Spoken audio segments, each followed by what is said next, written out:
This is an NBC News special report. Here's Lester Holt. Good day. We're coming on the air with breaking news and a major breakthrough in the Middle East. Multiple sources telling NBC News that Israel and Hamas have reached a ceasefire deal to pause the fighting in Gaza and eventually release dozens of hostages taken during the October 7th attack. It comes after more than a year of brutal fighting in the Middle East, which began with the Hamas terror attack that killed more than 1,200 people in Israel, and Israel's massive retaliation that has killed more than 46,000 people in Gaza. That's according to the health ministry there, and led to a humanitarian crisis. Let's go straight to our chief foreign correspondent, Richard Engel. Richard, you're in Jerusalem now. What else do we know about this deal? So this is a moment that this country has been waiting for, the people of Gaza has been waiting for. According to multiple sources in Hamas, inside Israel, in the United States, at the White House, a deal has been reached between Hamas and the Israeli government, brokered mainly by Qatar, also with significant U.S. involvement, to reach a ceasefire.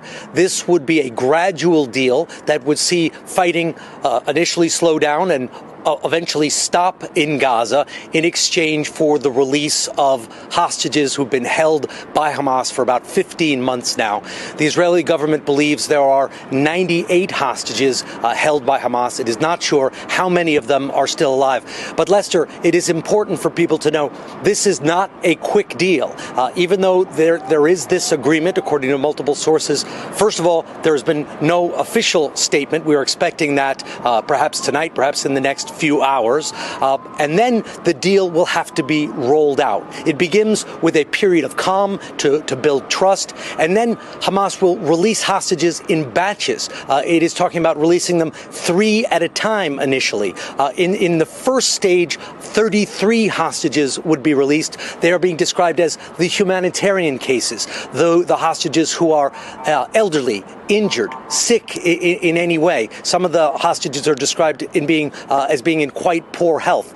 If that is successful, they would move on to the next phase. And this initial phase could take 42 days. So this, Lester, is a very slow period. The next phase, if the first phase is successful, would see Hamas released all of the remaining hostages, including soldiers and military-aged males. A lot of room for this to go wrong, but certainly a historic moment that could see potentially an end to this conflict, an end to the suffering of the people in Gaza. Because in exchange for the release of these hostages over time, Israeli troops would pull back from population centers in Gaza. They would establish a buffer zone around the Gaza Strip and release hundreds of Palestinian prisoners and allow much more aid into the Gaza Strip, hundreds of trucks per day. Lester. All right, Roger, I'll ask you to stand by. Let's talk about how we got here. Correspondent Raf Sanchez, who covers the region, is joining me now. Raf, what do we know about how the pieces are coming together? Well, Lester, this deal was finally sealed after marathon negotiations in Doha, Qatar, mediated by the prime minister of that country. And these talks have been touch and go right up until the very last minute. We started getting indications on Monday that the two sides were close. And earlier today, the cameras were up and rolling at the foreign ministry in Qatar.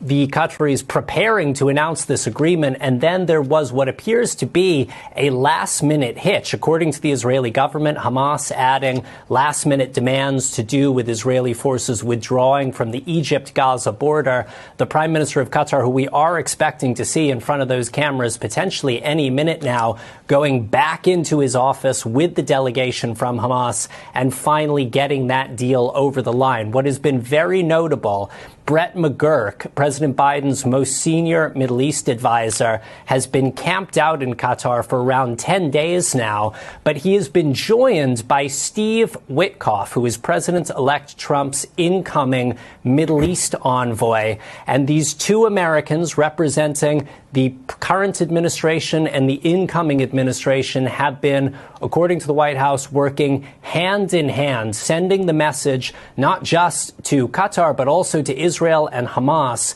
that this is a bipartisan push, that any deal that is sealed under the Biden administration will be pushed forward by the Trump administration. And of course, Lester, we have heard from President-elect Trump repeatedly in recent weeks saying that if there is not a deal in place by the time of his inauguration on January 20th, there will be, in his words, hell to pay. He never spelled out exactly what those consequences were, but multiple officials say that deadline really helped focus minds, and it helped push these negotiations to the point where now, just days before that deadline, it does appear that a deal is in place. I asked Jake Sullivan, President Biden's national security advisor, last month in Tel Aviv, how big a role President-elect Trump's pressure had played. He acknowledged that there was good communication between the teams. The other point he made about why is it that a deal has been able to be reached now but wasn't able to be reached before,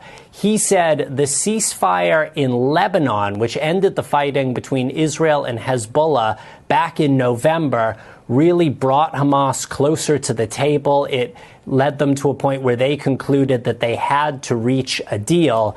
Prime Minister Netanyahu also appears to have really been feeling that pressure from President-elect Trump. He is under a lot of pressure from the far right of his own government not to end this war, but it does appear now that he has also signed on to this deal. We do expect Israel's security cabinet will have to vote to approve this agreement. Lester, the tragedy in some ways is the deal that does appear to be emerging from Qatar now does not seem to be significantly different from those broad outlines laid out by President Biden on May 31st. But a very large number of Palestinian civilians and at least some hostages have lost their lives in the months since then.